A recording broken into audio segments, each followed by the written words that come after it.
Bonjour les portiers, j'espère que ça va bien. Aujourd'hui, je vais vous parler de la vision d'un monde de demain. Euh, le monde dans lequel les gens, je crois, seraient heureux. En fait, vivre dans un monde ou une communauté où les gens sont conscients des lois créatrices de l'univers et agissent en collaboration avec elles, serait merveilleux.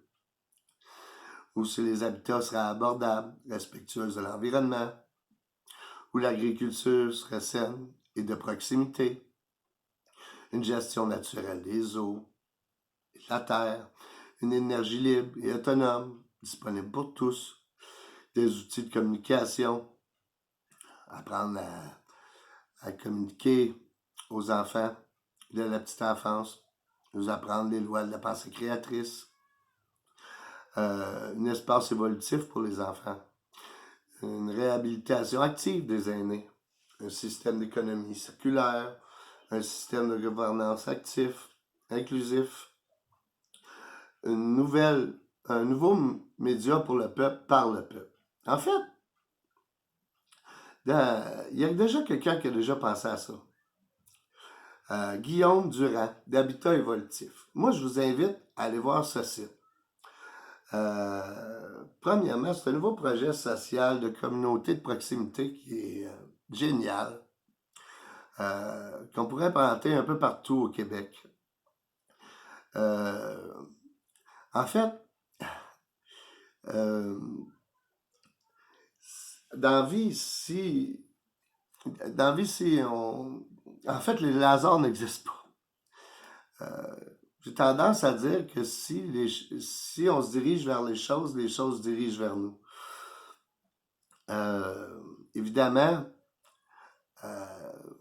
la pensée est le mouvement créateur, est le mouvement qui module l'esprit dans notre conscience créatrice. Est-ce que vous êtes déjà posé la question? Est-ce que je peux avoir conscience de quelque chose qui n'est pas dans ma conscience? La réponse c'est non. Tout est dans la conscience. Puis le mouvement dans la conscience, mais c'est notre pensée. On ne peut arrêter de penser. La pensée est un mouvement perpétuel, créateur d'énergie dans notre conscience. Il s'agit de dire, dans le monde idéal dans lequel je vivrais, les gens dirigeraient leur pensée consciemment vers le cœur, agiraient en collaboration avec les autres, évidemment. Puis le portier du bonheur, en fait, on serait tous des portiers, on serait tous des bons portiers parce qu'on connaîtrait les lois de la pensée créatrice. On connaît les lois qui régissent l'univers. On est capable de faire poser un rover sur Mars exactement ce qu'on veut. C'est parce qu'on connaît les lois. On connaît les lois de l'électricité.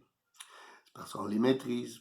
Mais dans un monde idéal, les gens, les enfants, commenceraient dès la petite enfance à apprendre les lois de la pensée créatrice pour créer le monde. Qu'est-ce qu'ils veulent en collaboration avec l'univers et ses lois.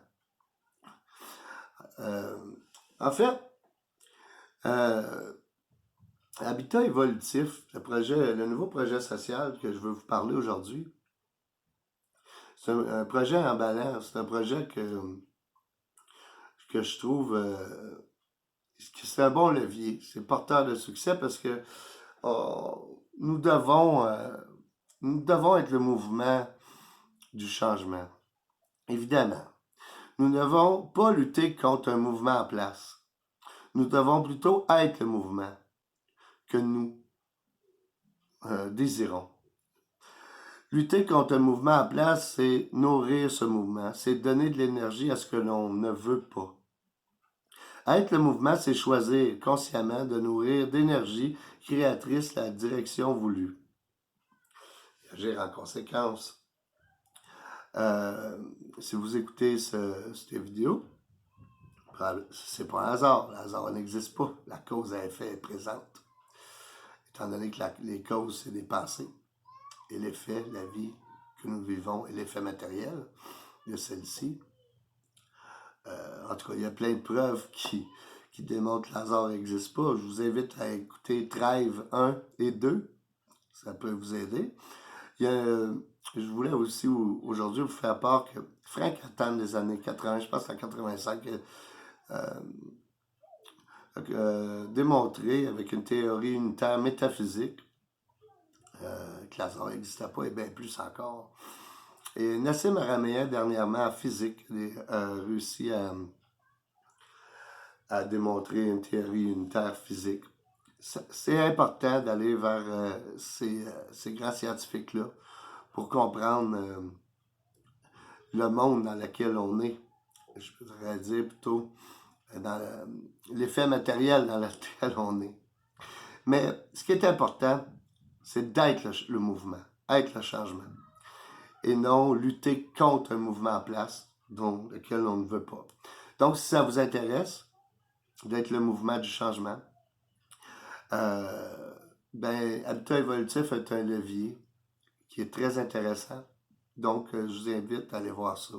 Habitat évolutif, habitat avec un S, évolutif avec un S.com. Donc, j'invite tous les parties à aller voir ça et les autres aussi. Donc, c'était ça aujourd'hui. Merci et bonne journée.